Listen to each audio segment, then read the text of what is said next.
So with it being fall time, Halloween time, spooky season is amongst us. I believe the video for this will be going up October 1st. It's October 1st. Clearly have a favorite podcast that I've ever listened to, and that is Creepcast with Wendigoon and Me Canyon or Papa Meat, where they read creepy pastas. And I have a deep fond memory of getting with my cousins or friends and putting on creepy pastas in the early like 2010 late 2000 era, and just getting creeped out or watching disturbing videos on the internet. Sometimes they would go a little too far. When I started watching Creepcast, it brought back that feeling to my heart and really lit something in, and I still listen to the podcast religiously to this day. I have shared it with my girlfriend, and I've tried to tell other friends about it. If I can enjoy hearing it, then I can enjoy doing it, and that's what I want to do every so often. And we're starting in October. It's not always just gonna be just a Halloween season thing. It's gonna be a regular part of the stream. I don't know how regular yet, but at least for October we're gonna do it once a week. For the first one, right,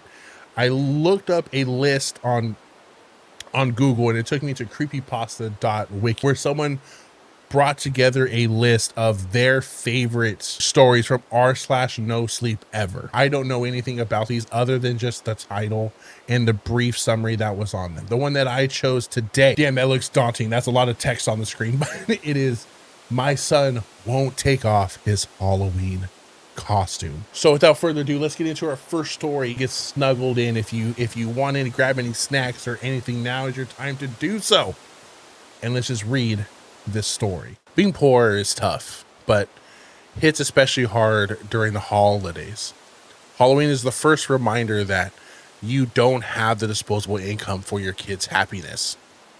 I took Austin down to a local thrift store we visited frequently. They had a rack of reject costumes from supermarkets, a few cheap latex masks, corny novelty party hats, and one very well-made green and yellow belly dragon costume that looked like it could fit Austin and Austin only, sitting alone next to a golf bag full of hockey sticks. It was painstakingly detailed. It had scales that actually shimmered, interlocked in tiny emerald shields, each with their own special symbol. Hard like crystal, lighter than glass or even plastic. It was cute enough to make adults smile and remarkable enough to finally make my poor son the envy of all the rich kids at his school. Only 3 paragraphs in, I'm completely like bought in with his dad, you know. I'm sure not a ton of people come from good amount of money. Him just looking for the perfect balance of costume, of cheap but also well made, to give his son that satisfaction of being like recognized. You know, he realizes he can't do a lot for his son, but this is one thing that he wants to do, and I completely like relate to that. Like I'm already bought in to this dad. My son jumped into it without waiting. I appreciated the workmanship on the rubber-soled feet and individual fingers with claws and lifelike tail and jaw. No stitches, no tag. Custom handmade. Austin took the head of the dragon and slid it over his own, his bright smile eclipsed by the black mesh inside the dragon's open mouth. He begged me to get it. It wasn't cheap, at least for us, but well worth it for Austin. Austin wore the costume all day from then on. That was the 27th, when he went to his first friend's costume party of many. He was the hit of everyone. So it was no wonder why he loved the dragon so much that he wanted to sleep in it. Seeing as how it was one giant plush and armored sleeping bag, we agreed. It seemed like we kind of had to. The kid did all his chores and homework in that costume, as if he was trying to buy a favor with us before he asked if he could keep the costume on. We said yes, and even at school, he could wear it until Halloween. Austin School is very open-minded. The students love the costume as much as everybody else. Even the teacher was fine with letting Austin keep it on during school hours, where Austin the dragon didn't get in trouble. Austin even got a rare A on his spelling test during the week before Halloween. He ate his veggies and brushed his teeth through a slot in the mesh that was hard to see at times. and it sounded like he was showering every night without us needing to tell him to. Why not let the kid have some fun? Austin's last Halloween is my bet for the best Halloween night any kid has ever had. Every house was its own little amusement park of treats and decorations, almost all of them for Austin the Dragon, a legend that every kid spread at school. It seemed that every adult played along as knights or maidens or queens, and even some of the other kids copied his costume, leading a band of dragons to terrorize the neighborhoods, looking for chocolate late into the weekday night. What we feared would happen came true on the 1st of November.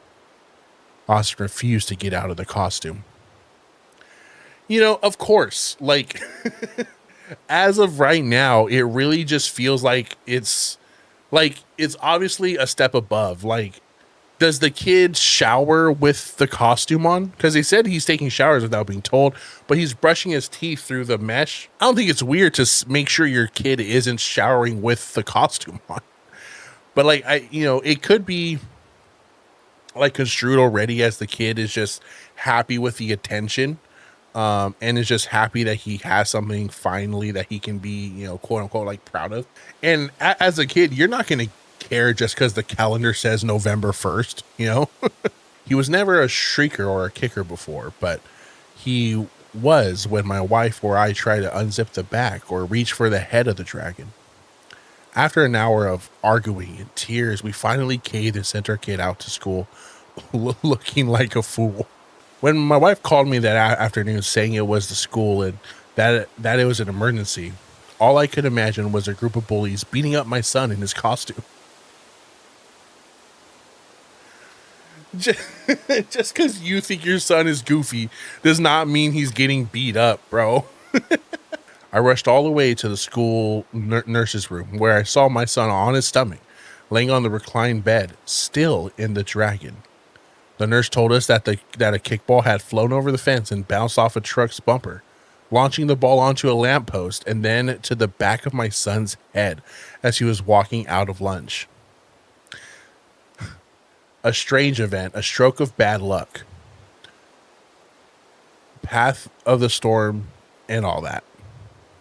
The nurse did have good news, said the helmet inside the costume may have saved his life, as she could still feel a pulse even with the costume on.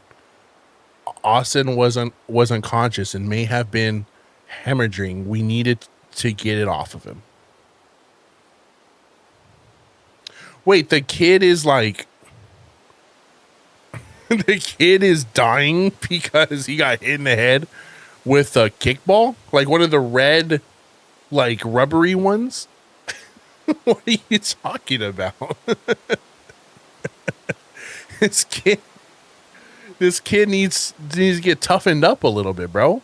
Tell them to throw some dirt on it and move on. The helmet was stuck tight. So were the side and bottom zippers.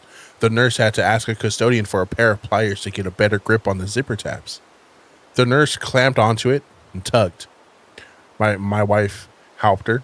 I should have left it alone, but I helped the two of them. With all three of us straining, the zipper peeled down slowly like an embedded knife drawing through a torso, with sounds that reminded me of wet wood splitting. The space above the zipper split open to a deep crimson gash, flashing bones, muscles, and organs. My wife screamed as the nurse yanked up the zipper alone, closing the oozing, bleeding zippers as best she could as we picked them up. Whoa. That's pretty sick. So it's almost like the costume is now his skin. And yes, he still has a zipper, but it was as difficult to unzip the zipper as it is to like rip someone's skin open. Not that I know how difficult that is, but I imagine it's very fucking hard. It's at least a lot harder than a zipper, right? So then it was like when they got the zipper down, it was like it was peeling his skin apart. That's pretty cool.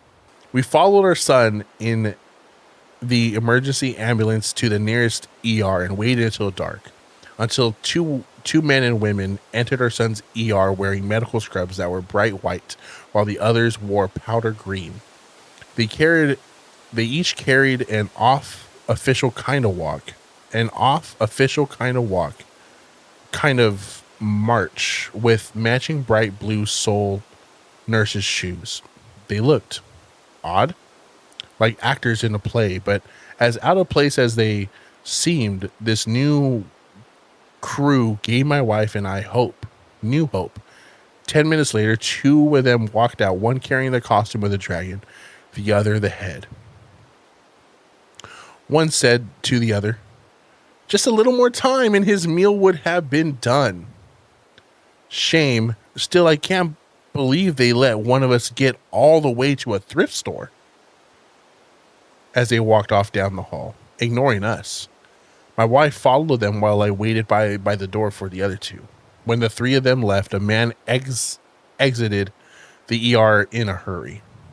The last woman spoke in a strange accent to the man that left, like she learned English from a speech bot. "You can't do that here." The man's voice was quick and sleek. "Rules don't apply here, man-eater. This is just the cattle pen." I physically stopped the man with my arm, his brown eyes roughed and shot down at me in indignant fury as I asked, Do you know anything about my son, Austin?" "Why would I know anything about your son?" The doctor wore one of those metal reflective discs on his head and a stethoscope that belonged to a TV set. His mask hid everything but those angry eyes. He smelled like gasoline made out of limes, and I asked him what he was doing in the ER with that group and who he was. "Do you think I'll wear this mask just to advertise who I am?" He broke the contact with my hand and walked out of sight. I was so pissed. I almost followed him before my wife running came back to me, breathless. She said those doctors stole the costume by walking out of the hospital, getting into a parked car and driving away. We came back to ER and found the group standing outside waiting for us. The doctors tried to explain that they didn't know what to do as the costume appeared to be fused with Austin's skin. And no matter where they cut into Austin. Nobody knew who the group of strange four were or how they got the costume off. My wife and pushed our way in past the barricade of bodies to see the half-digested bloody mess from hell all over the operating table and room. In the mess was Austin's watch, pickled and shriveled. Oh, like it had been sitting in a stomach for nearly a week. Oh, the son was being digested by the suit. The only way for them to get him out was to cut it off of him, I think. I ran from the ER so quickly that my shoes slipped off halfway through the sprint. The first thing my eyes landed on was the blue bathroom symbol, and I bolted there to throw up and have my breakdown. The men's room door was propped open, and I had no shoes left to make a sound. That's why the arrogant doctor who blew past me didn't stop pissing. He didn't hear or see me. He was standing at one of the toilet stalls with his bright-soled shoes at one of the stalls, standing half in and out between an open door, the front of his head out of view. I saw what looked like his deflated face and neck resting on his shoulders like a coat hood not in use. He then grabbed at his own face with fake lips and empty eye holes and pulled it out of view into the stall as he put it on. I heard what might have been a zipper closing up, and I swore I saw his body jerk up, like he just noticed I was standing there watching everything. I bolted out, back to the arms of my crying wife. We called the staff and we waited for the man in the men's room to exit.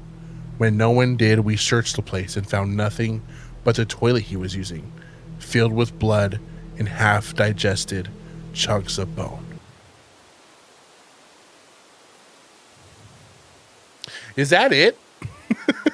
Is that the end of the story? There's no way. Did I choose another dud? Yeah, I'm just confused.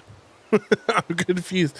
I felt like that was such an anticlimactic end to the story. But it was it has some cool fun stuff. I thought it was barely getting into its stride.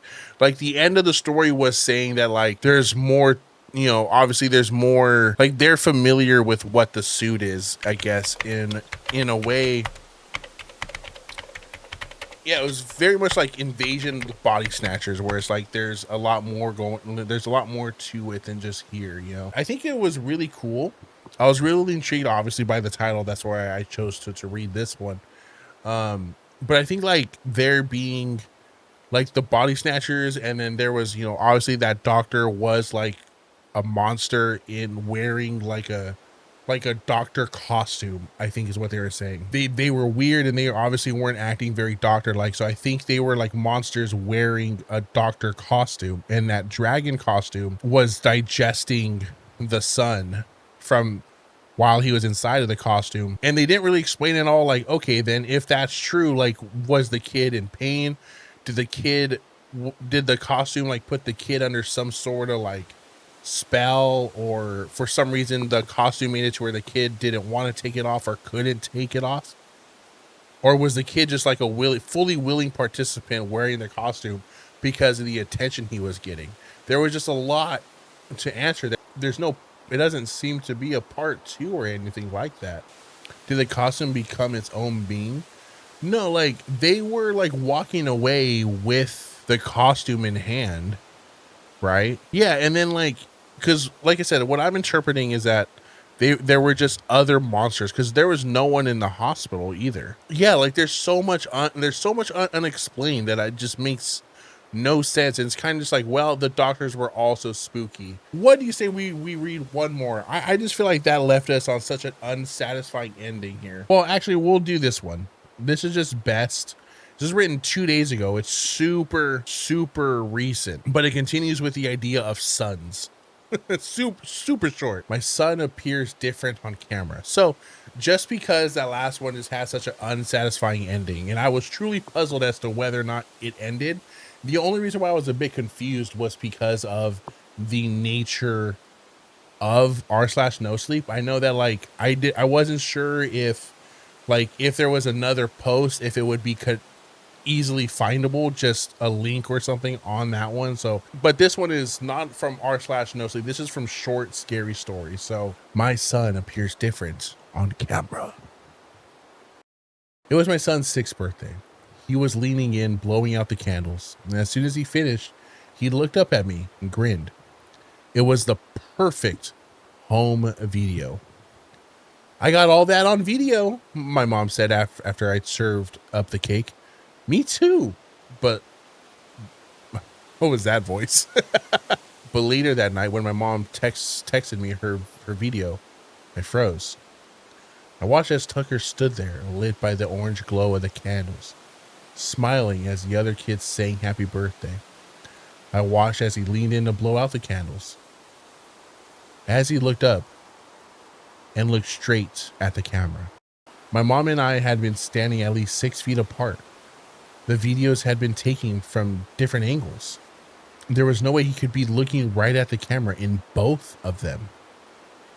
Everything else was normal. The cake was the cake was at a slightly different angle. The table too, covered in a Thomas the Tank Engine tablecloth. Even the other kids around him, Robbie, Tan, Emma, they were all slightly turned away in my mom's video. Except for Tucker. That's not possible. I showed my husband. That's kind of weird. But I guess it's like some sort of perspective trick.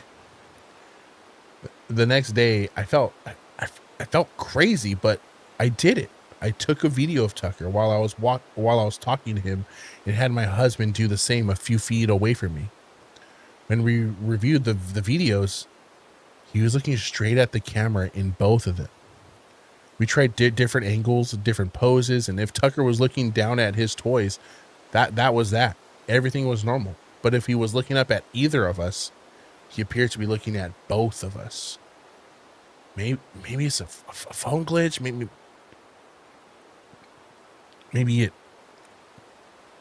is a perspective thing. But it couldn't be, because it worked in the mirror too. As he brushed his teeth for the night, his eyes followed mine in the mirror. My husband came in for his phone, and I asked him. He said Tucker was looking at him. So I lay in bed trying to sleep. All I see is his smiling face, staring at me. Little green eyes boring into my soul. And I think about the fact that Tucker is adopted, a closed adoption. I grab my phone and Google the name of the adoption agency, but only broken links come up.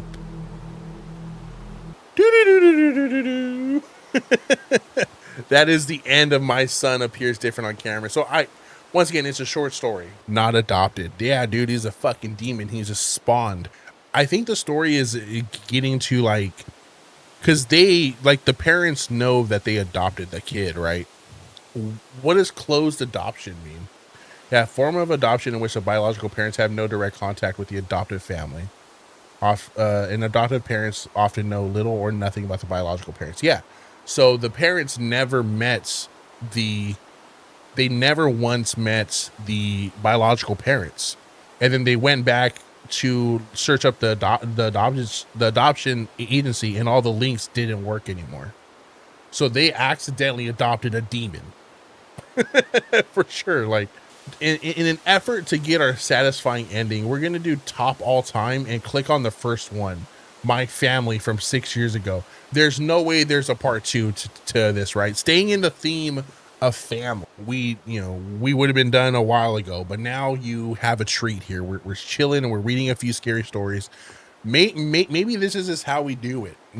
I don't know. Me and Neo talked about this plenty of times, that like stories that we're listening to on Creepcast, a lot of times when the story has an interesting concept and it doesn't reveal too much about the concept, but the moment it does, it starts to like lose the mystery and lose the creepy factor, because they start to have to explain too much and things either start to make too much sense. I think the fun part about scary stories is sitting here being able to like, talk about it, right? like getting to interpret it and stuff. All right, this last one is My Family. This was sorted by scary short stories. I sorted by top and all time, and this is the first one that came up from user Pansick. Very, very short. Let's start reading My Family. I died 8 years ago. What a way just to start it. We're starting at the end. It wasn't particularly tragic or unusual, just a car accident. I don't blame the man who hit me. He was speeding because his wife was in labor and there was black ice on the road, and he just lost control of the car, and I lost my life. It's not his fault. I know that. I'm not cruel. I am not vengeful.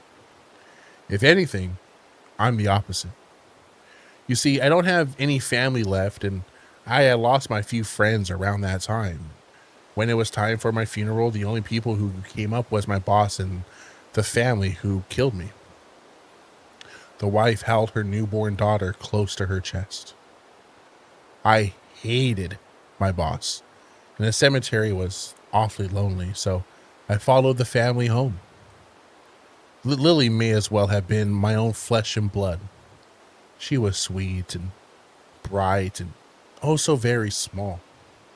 She had trouble sleeping if someone wasn't rocking her crib, and her parents were so tired. After they put her to bed, it was easy for me to rock her crib for her. I didn't get tired. I could help her. As the years passed, Jack and Lori realized that they weren't alone in the house. It didn't take long from there to make a connection between my funeral and when I had showed up. And I'd never been malevolent, so they weren't afraid or angry. They started to burn candles on the anniversary of my death day. They left an empty chair for meals and holidays, and I really felt like a member of the family. Someone is trying to force the door. It's Lori's ex. He's obsessive. He's angry. He's going to hurt the family. my family. The thing about ghosts is that the more offerings you get, the stronger you become. And I've been enjoying candles, trinkets, and even the occasional food item for the past 5 years. I was strong from that. The knife feels so warm in my hand, a shock of heat against the ice of my skin. Lori, Jack, and Lily are my family. I care about them, and they're not going to join me yet.